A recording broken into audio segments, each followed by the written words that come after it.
索尼被削了职权，你周围的少壮们怎么看？皇上是声东击西，表面上是对付索老爷子，暗地里是冲着太后去的。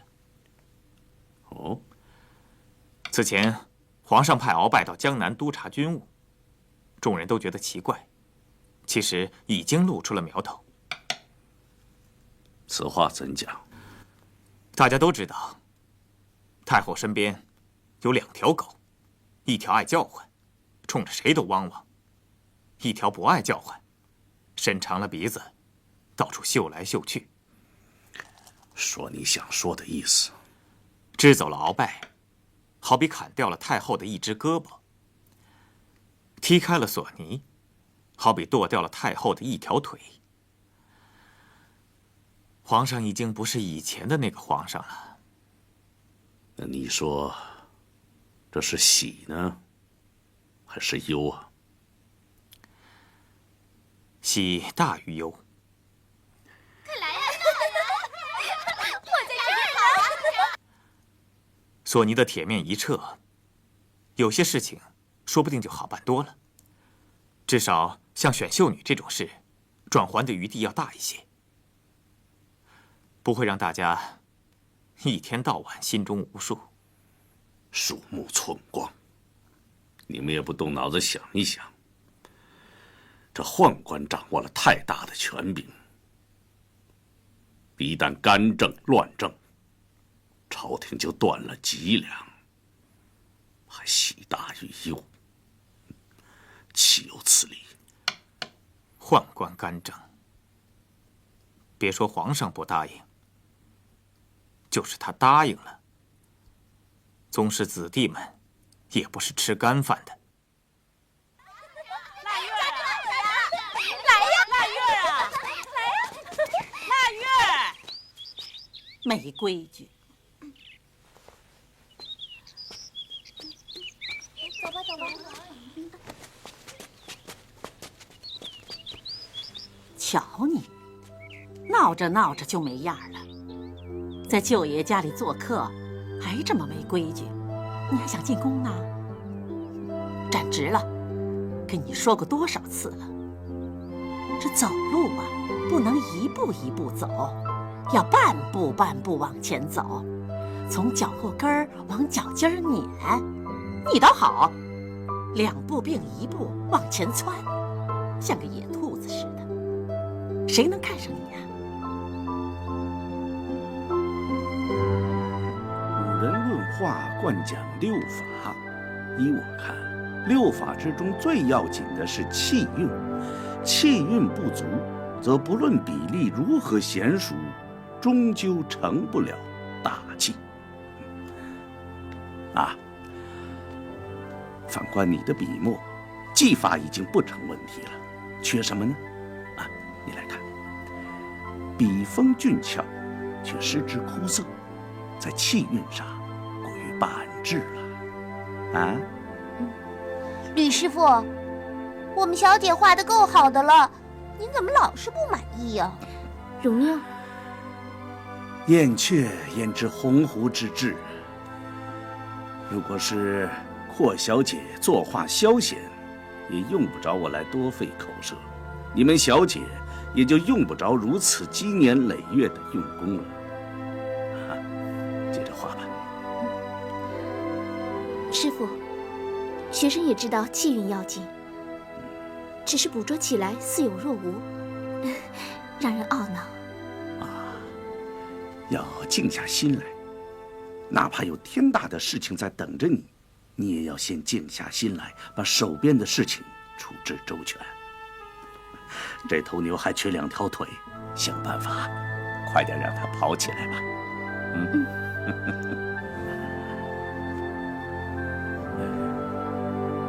这是什么？这是我们小姐选秀女的行头。荣妞，你别捣乱，快收起来。要紧的不在行头，在气韵。这和作画没什么两样，让人出类拔萃的不是外表，而是内里的气韵。吴云竹，我讲的意思你听明白了吗？学生明白。小姐，老爷来接你了。接着画，不涂完最后一滴墨，不要出去。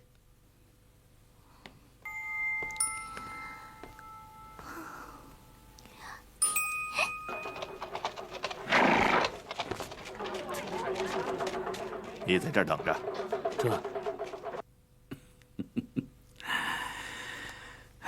这是哪儿淘的呀？棋盘街纸店后边。花了多少银子？20两。200。那个穷书生说，这可是宋朝靖康年间的课本呐，不会有差错吧？自从被皇上降了职，你是越来越有眼无珠了。啊，出手不下10次了吧？你可淘到过一函真玩意儿吗？假的，出宣武门往南道边上，几十个铜钱就能换一大摞回来。假的，堂堂的大将军啊，就如此草率而受人戏弄，有失体统啊！假的，刻得如此周全，是假的。假的就假的吧，自己看着顺眼就行了。鄂硕将军，你我虽说不是世交啊，可论起情谊来，也算是知根知底了啊。怎么近来你是一天比一天的颓唐啊？为什么？岁月无聊，我也无非是闲散度日罢了。闲散倒也无妨，可万万不可昏聩啊！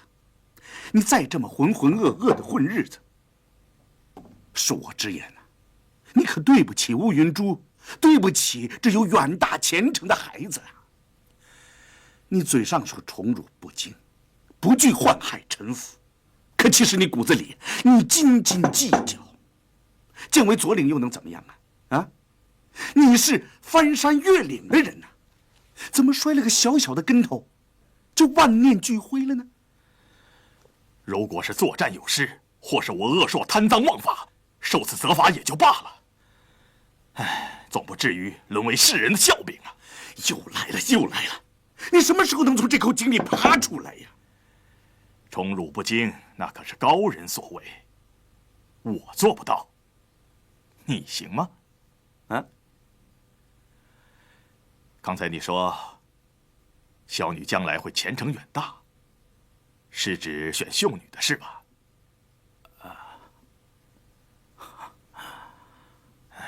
你知道别人怎么说？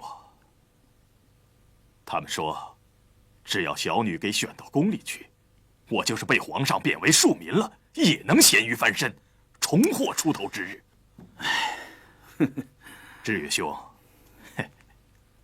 吕老板，你是不是也有这个意思啊？你别小看了别人，也别小看了你自己。说得好，谁也别小看了自己。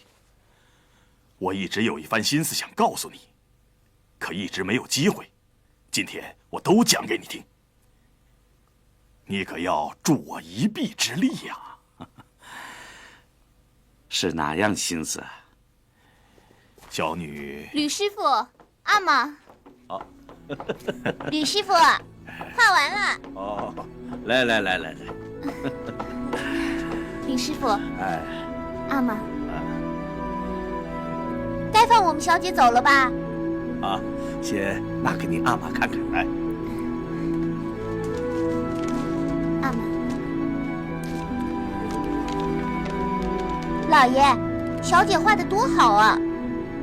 吕师傅老是不满意。不要放肆！我听说皇上也喜欢画牛，画的还不错。真的？怎么，你师傅他没跟你说过？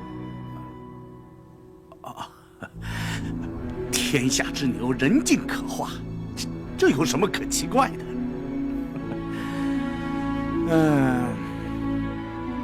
气运不佳，是头死牛。去，再补画一幅来啊！用心画，要用心。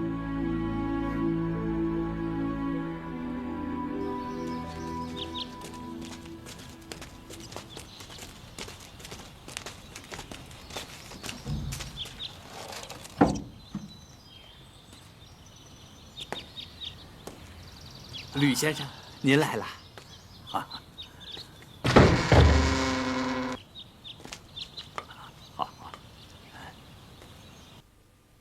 借着这点酒力，把想说的话说了吧。你知道我到你府上来干什么来了？啊，自然是怕我偷懒儿，来督点学生功课来的。不是，我是来给你做媒的。做媒？啊？做什么媒？我何来如此深的艳福，竟惊动您的大驾呀？这不是开玩笑，我是真的来给你提亲的。怎么回事？受阿硕将军之托，我现在郑重相告，他想把女儿许配给你。谁？谁？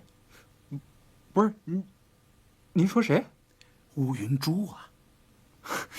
开什么玩笑？他想让宝贝丫头做安郡王的侧福晋。胡闹嘛！他怕你回绝，特地让我来做媒人。哎，你是答应，还是不答应？答应什么呀？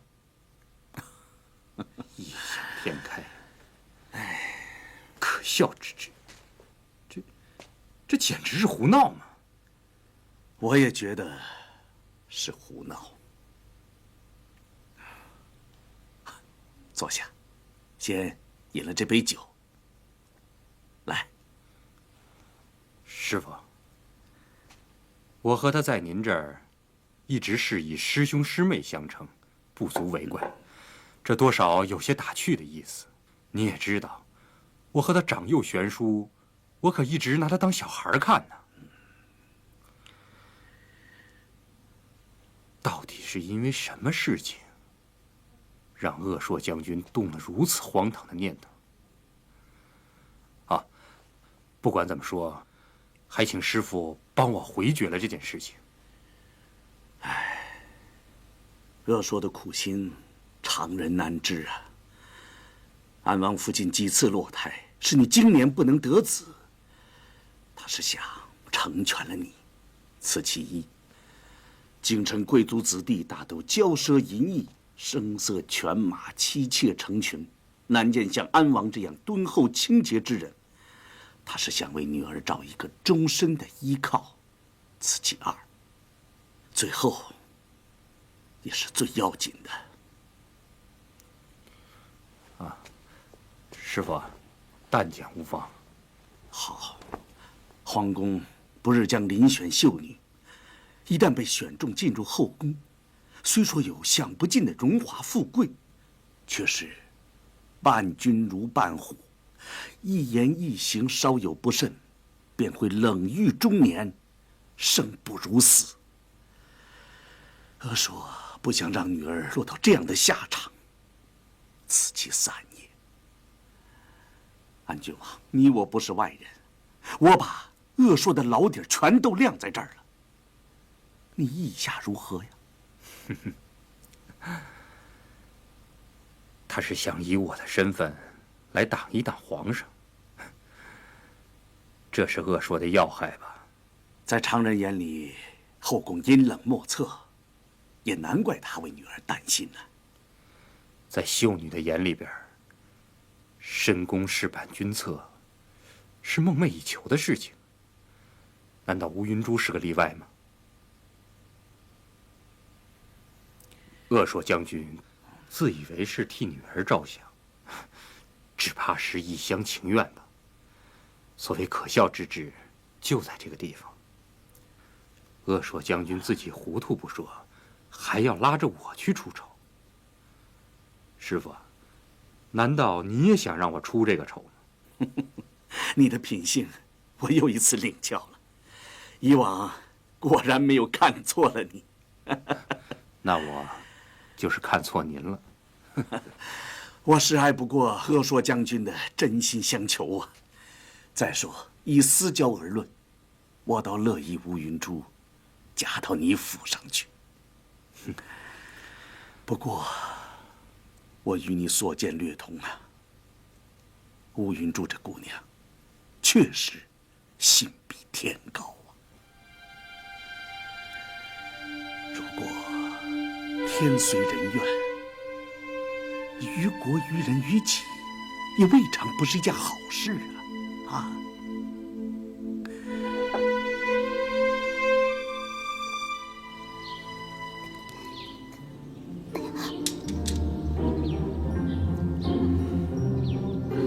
舅舅，都已经练了那么长时间了，我怎么还射不中靶呀？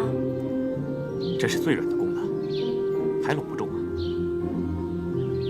你的胳膊一直在抖，连腰身也在抖，没射中自己的脚面就很不错了。来，大姐。舅舅，咱们歇会儿吧。再等等，练完了再歇。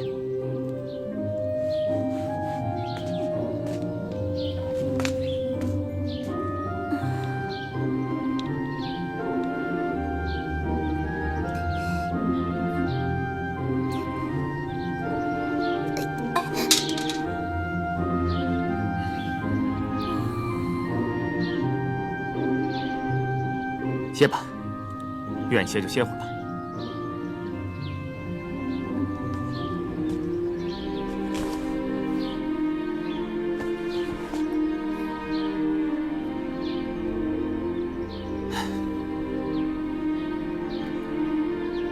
记住舅舅跟你说的话，要想在帝王身边站住脚，光有女人的小把戏是远远不够的。因为你会的，别人都会。说不定比你来得更机巧，你得有自己的花样才行。皇上不仅喜欢琴棋书画，还喜欢打猎，喜欢骑射。你要早点练好本事，一旦随了他的心，再妖冶的女人也难以在你之上。舅舅的意思，你听明白了吗？舅舅，咱们接着练吧。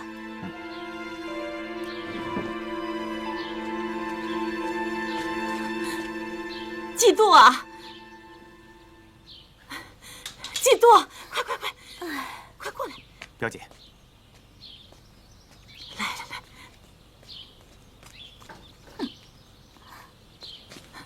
季度啊，出大麻烦了！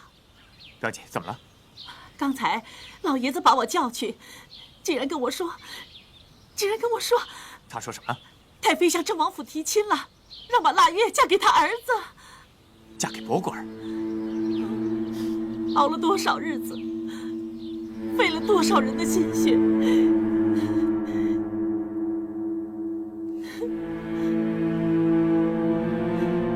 盼星星盼月亮的，全泡汤了，全完了。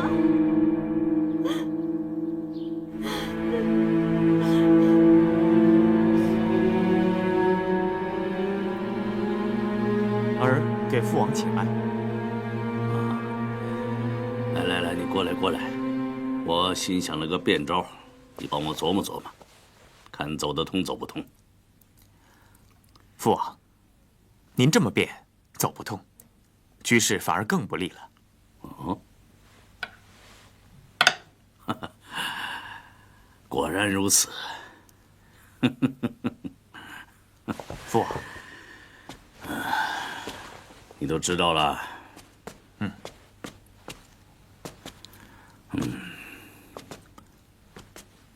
父王，太妃到底是什么意思？伯国尔的贝勒府缺个福晋，太妃看上了你的外甥女儿。腊月是宫中备选的秀女，又是秀女中顶尖的人物，太妃不会不知道吧？正因为知道，才在遴选之前跟咱们打招呼。这不是强人所难吗？腊月打算嫁进去的是皇宫，不是贝勒府。你跟你表姐啊，都自视太高。天下秀女如过江之鲫，腊月哪儿那么容易就落进皇上的网里了？伯国尔的为人，你也知道，虽说脑筋死一些，倒也是一个秉性周正的子弟。嫁给他，不算屈了腊月。论起血统的贵贱来，那除了皇上就是他了，有什么不答应的？本来可以得到一只凤凰，到头来却给你一只鸡，还有谁会乐意呢？别说的那么难听嘛。父王，您答应太妃了。既然太妃已经张了嘴，何况又不是一件坏事，为什么不答应呢？按照老规矩，只有落选的秀女，他人才能染指。宗室子弟如果真的看上了哪位姑娘，宫里不是不可以网开一面的。太妃敢张这个嘴，自有她有备而来的道理。那么多人的苦心都凝结在腊月的身上，您就视而不见吗？那你说怎么办？既要不妨碍腊月进宫，又要顾及太妃的脸面，难呐。父王，我倒是有一个主意。哦，应该让太后早点知道这件事。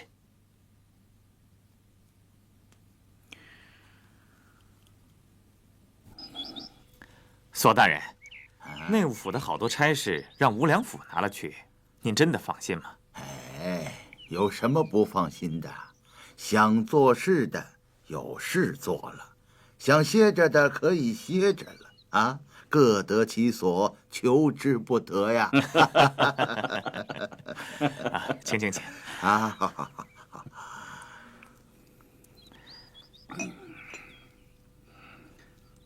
像选秀女这样的大事，也交给一个宦官来做，这宦官是不是管得太宽了？哎，无良府嘴上有嚼子，皇上手里有鞭子，咱们啊不用担心，反正我是放心的。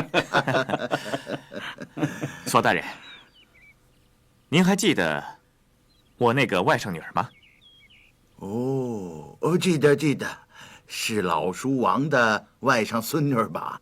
哎呀，那可是国色天香、倾国倾城啊！啊，索大人这么说，我可是把恭维话当成真的了。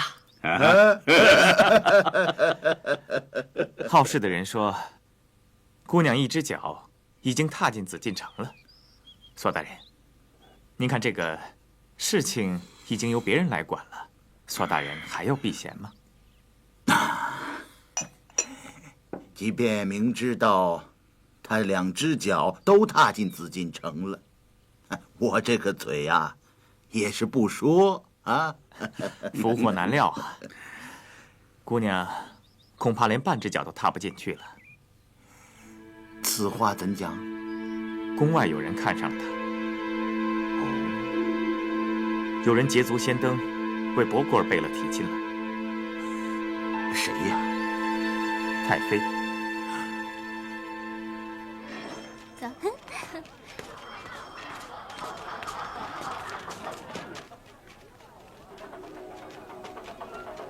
牛牛，我正想知道皇上画的牛是什么样，是不是有他画的好？我敢说啊，你画的比他好。就你嘴甜。他下手是不是太早了点儿？姑娘当真那么出众吗？美艳绝伦呐，太妃眼力确实。眼力再好，她心不能不正。这冷不丁杀出来，怎么这是想打劫呀？太妃爱子心切，这也算情有可原吧。倘若不是顶尖的秀女，在皇上临选之前，宗室子弟们有所瞩目，当属人之常情。在盛京的时候有过老例，而且这儿不是盛京，老例就不能改一改了？你说，你接着说。臣也是这个意思。我在内务府观望着京见，佟图赖的女儿品貌和举止确实非同一般。如果不经皇上遴选，一挥而去，臣只怕皇上跟女中翘楚，失之交臂呀。哼，您说的太玄了吧？人未必有你说的那么精致。索大人，你是看花了眼了，还是受了人家的贿了？岂敢。天下美女，说少也少，说多也多。我不在乎一个半个的，不过规矩还是规矩，不能说破就破，更不能睁一只眼闭一只眼，让那些喜欢钻空子的人随心所欲。哦，太后所言正是要害之处。传我的懿旨，以内务府的名义颁布京师内外，凡备选的秀女，家不分贵贱，人不分雅俗，地不分远近，在宫廷遴选之前，不许许配人家，一律不准。微臣遵旨。选进去有什么不好？进了宫，做猫做狗也比给人家做小老婆强。你对这孩子一向不闻不问，现在怎么倒上心了？嘿，我好心好意，当落下不是吗？你说我怎么不闻不问了？是不给他吃了，还是不给他喝了？鄂硕，我以前是将军夫人，现在只是个左领的老婆，你对不起我。你爱把他塞给谁就塞给谁，从今以后我不管了。我自己的孩子我自己管。有本事你让他回杭州，让那死鬼护着他去。哎，你别让我再见到他！有本事你就别回来！嘿，你们愣着干什么？都快捡起来！快，捡起来呀！快捡啊！快点！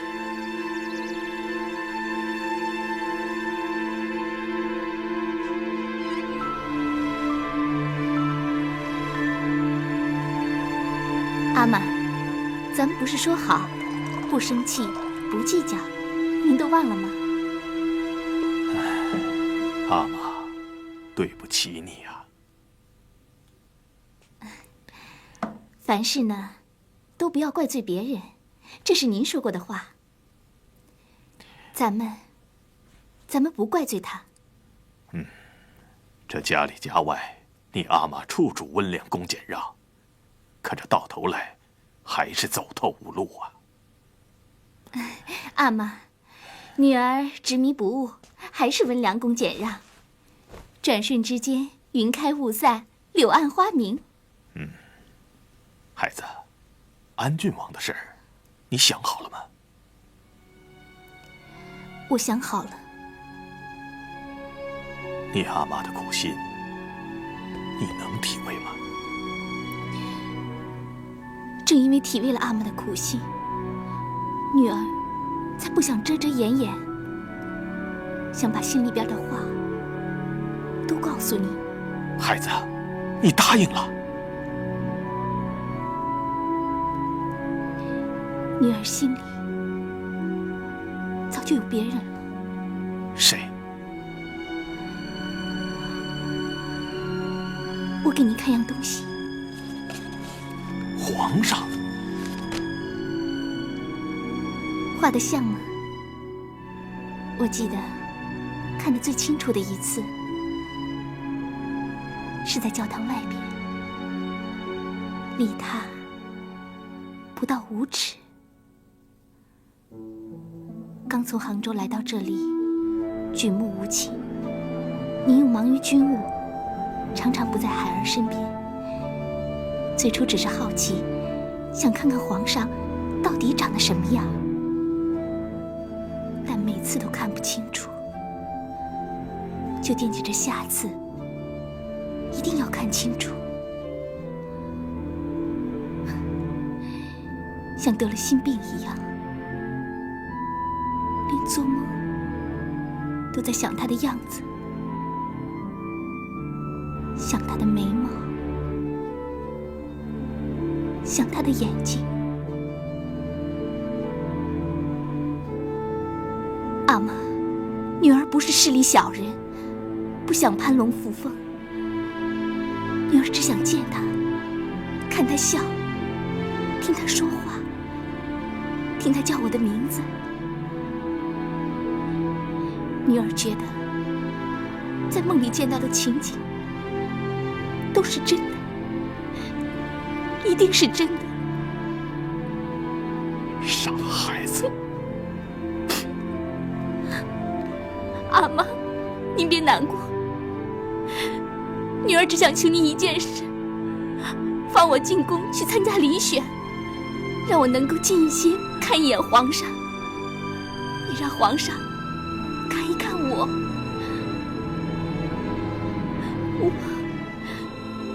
我想让皇上跟我说话。你心比天高，只怕命比纸薄啊！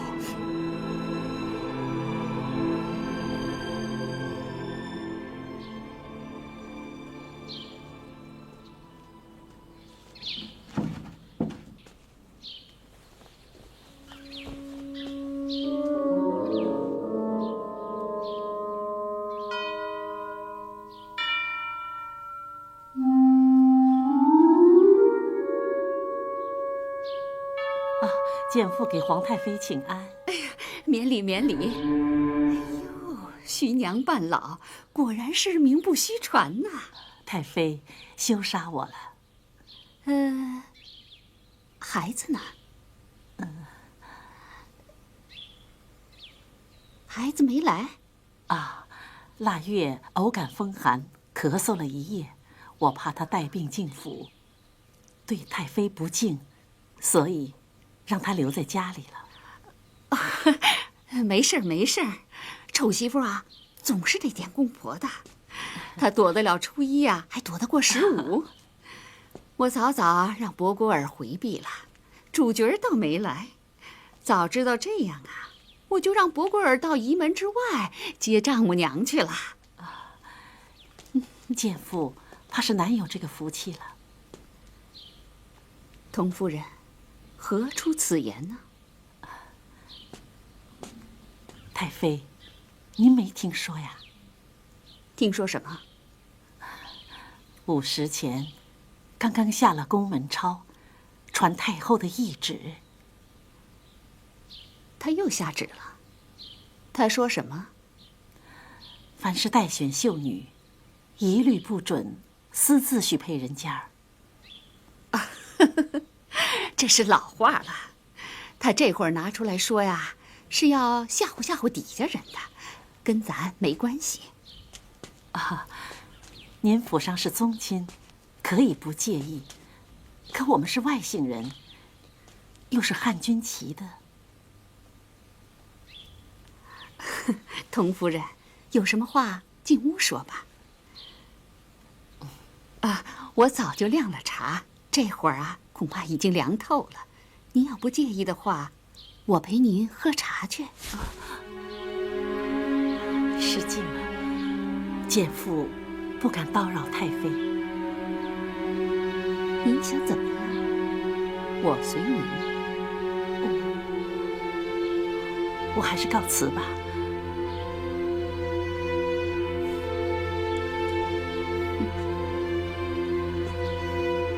还没坐下就急着走，我看咱们俩有一个人不对了。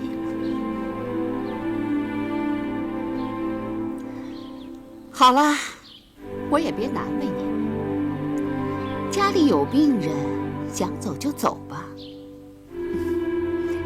回去告诉孩子，早得病晚得病，别赶在这个时候得病啊。一辈子最要紧的就是这几天，叫他别算错了日子。我替闺女谢太妃。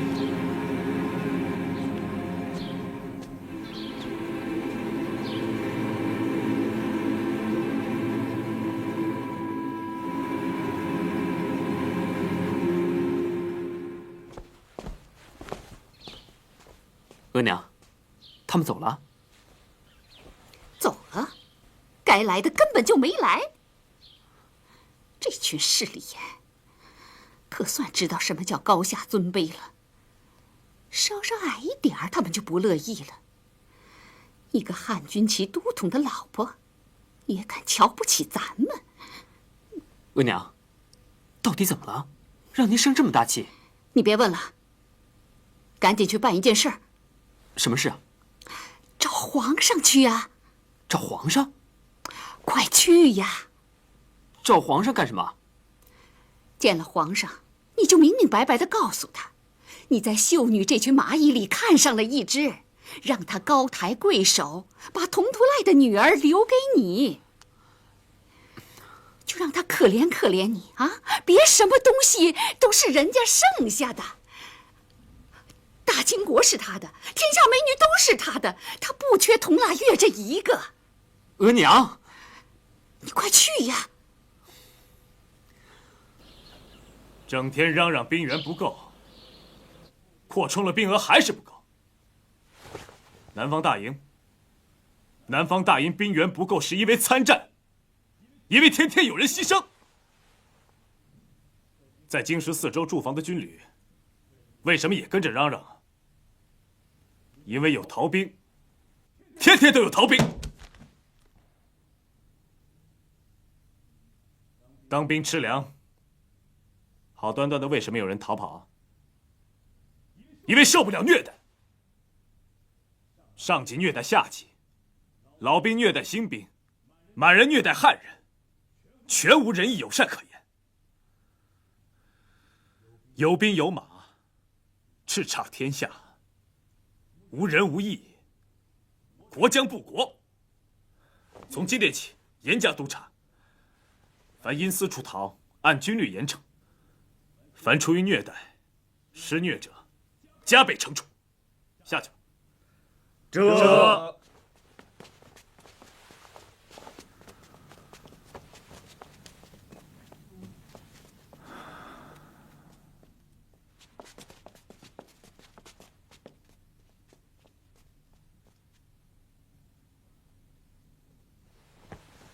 你是谁呀？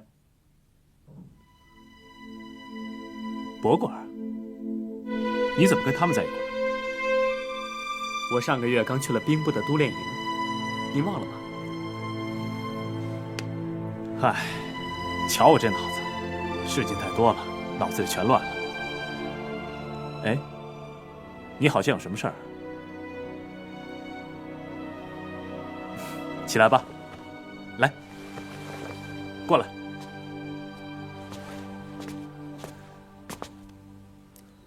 说吧，什么事儿？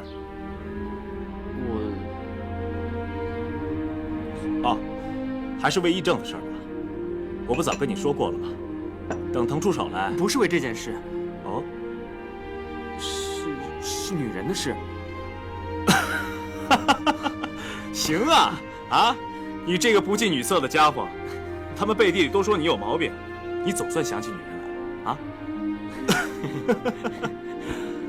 说，她是谁啊？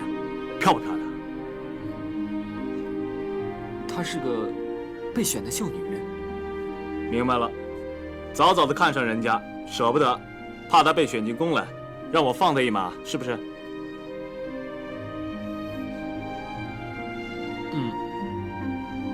那可不成，万一是个闭月羞花之容，沉鱼落雁之貌，我还舍不得呢。逗你玩呢，弟弟喜欢的女人啊，哥哥我啊，绝不会夺人之美的。哎，现在可以告诉我，她是谁了吧？董鄂氏。董鄂氏多了，是哪家的？鄂硕将军的女儿，她的小名叫乌云珠。鄂硕，她以前是护军都统，后来知道。那个人看上去呆头呆脑的，他女儿能聪明？还行，看着还行。看着还行算什么意思啊？看着还行不行，得真行。哎，光脸蛋漂亮没用，得真聪明才行。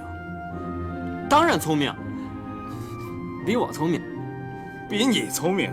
算了吧，情人眼里出西施，不替你瞎操心了。哥哥，祝你好运。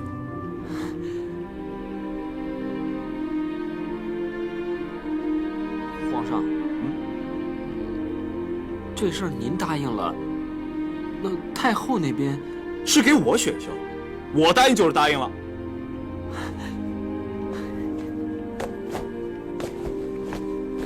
博果儿谢皇上恩典。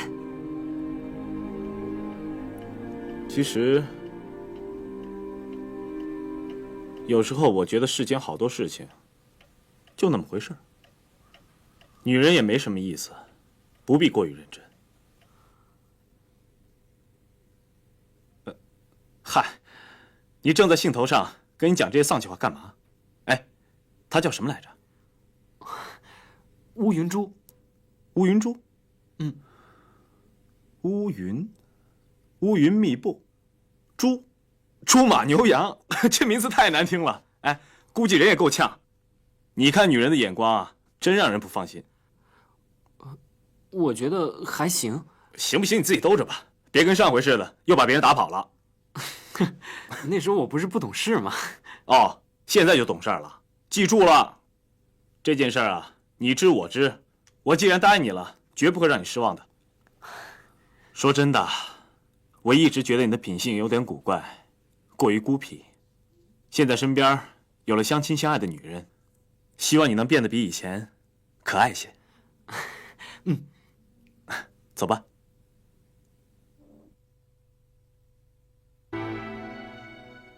西风烈，残阳斜，生与死永相别。来去之间，重重叠叠，云中梦中不见天界。苍茫人生，古来阴晴圆缺，爱过恨过离心，依然不绝。笑声般泪水奔流，年年月月，此生悲喜难决。但愿风雨路上独行也，你如花我如叶，如泣如诉。我是飘零叶，此去永相别，来生相逢处泪难歇。但愿风雨路上独行也，你如花我如叶，如泣如诉。我是飘零叶，此去永相别，来生相逢处你我泪难歇。